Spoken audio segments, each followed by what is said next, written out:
So ulnar nerve is also an important question. It can either come as an LAQ, SAQ or clinical case. Clinical case saying there is ulnar claw hand, what are the muscles paralyzed, or explain the ulnar paradox. Usually everyone gets confused in the ulnar paradox. I hope that you understand the concept of ulnar paradox. So let's learn from the beginning.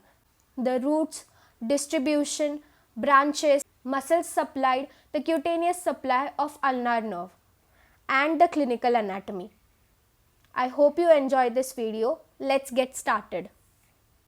Its origin is from the posterior cord of brachial plexus and its root value is C7, C8 and T1.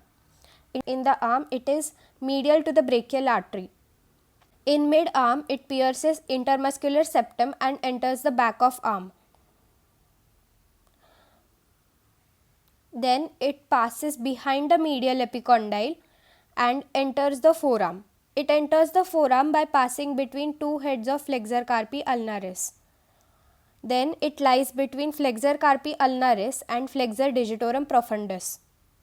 Here it also supplies flexor digitorum profundus medial half. The ulnar nerve lies medial to the ulnar artery. Along with ulnar artery, it passes superficial to the flexor retinaculum, passes through the Guyon's canal and enters the hand. In hand, it supplies the intrinsic muscles which are not supplied by the median nerve. Now let's see them one by one. But first there are two branches, superficial branch and deep branch. The superficial branch supplies palmaris brevis muscle and it gives two palmar digital nerves that supply the medial 1.5 fingers along with their nail bed. Now let's see the deeper branch. It supplies the hypothenar muscles. These are flexor digiti minimi, abductor digiti minimi and opponens digiti minimi. Then it supplies the palmar introitiae and the dorsal introitiae. The palmar introitiae have the action of adduction and the dorsal introitiae have the action of abduction. These muscles adduct and abduct the fingers from the middle finger. Then it also supplies L3 and L4 lumbricals. Now we all know L1 and L2 lumbrical are supplied by median nerve. Usually ulnar nerve terminates by supplying the adductor pollicis muscle. But sometimes it also supplies the deeper head of flexor pollicis brevis and terminates there. That's why it is also known as graveyard of ulnar nerve. As we all know, the thenar muscles, flexor pollicis brevis, abductor pollicis brevis and opponens pollicis, these are supplied by the median nerve. Now we all have seen the origin, root value, course and distribution and muscles supplied by the ulnar nerve. Now let's just quickly revise the muscles supplied by ulnar nerve again. So the muscles supplied by ulnar nerve are flexor carpi ulnaris, flexor digitorum profundus medial half, palmaris brevis, hypothenar muscles, these are abductor digiti minimi, opponens digiti minimi and flexor digiti minimi. 4 palmar introitiae, 4 dorsal introitiae and L3 and L4 lumbricals. Now let's learn the clinical anatomy of ulnar nerve.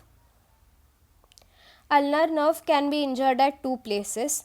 One, it is behind the medial epicondyle or between the heads of flexor carpi ulnaris, that is near the elbow, or it can be injured here above the flexor retinaculum.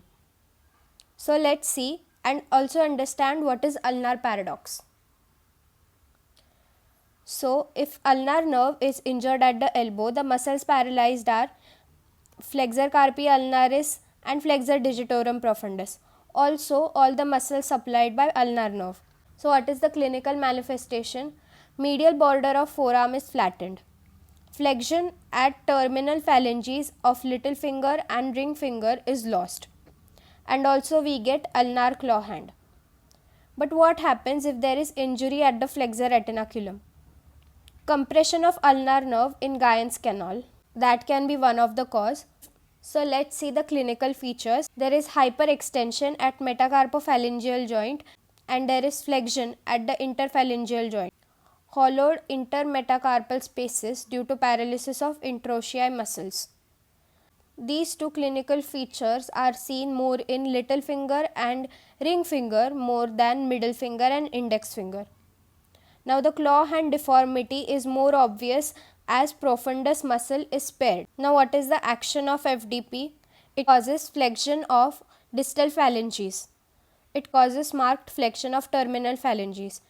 Now usually as we all know, proximal or higher injury causes more deformities. As we have seen in the median nerve, now, if there is pronator teres syndrome or if the median nerve is compressed between the two heads of pronator teres, more deformities are seen. But in the carpal tunnel syndrome, less deformities are seen.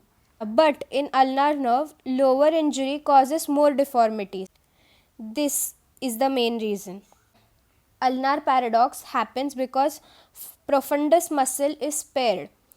It causes marked flexion at the terminal phalanges. This aggravates the ulnar claw hand, and that's why lower injury causes more deformities. This phenomena is known as ulnar paradox. We can see here the ulnar claw hand. Little finger and ring finger are affected more. I hope you have understood the clinical anatomy and the course distribution and muscle supplied, everything about the ulnar nerve. If you enjoyed this video, please like, comment, share and subscribe to our channel. Thank you.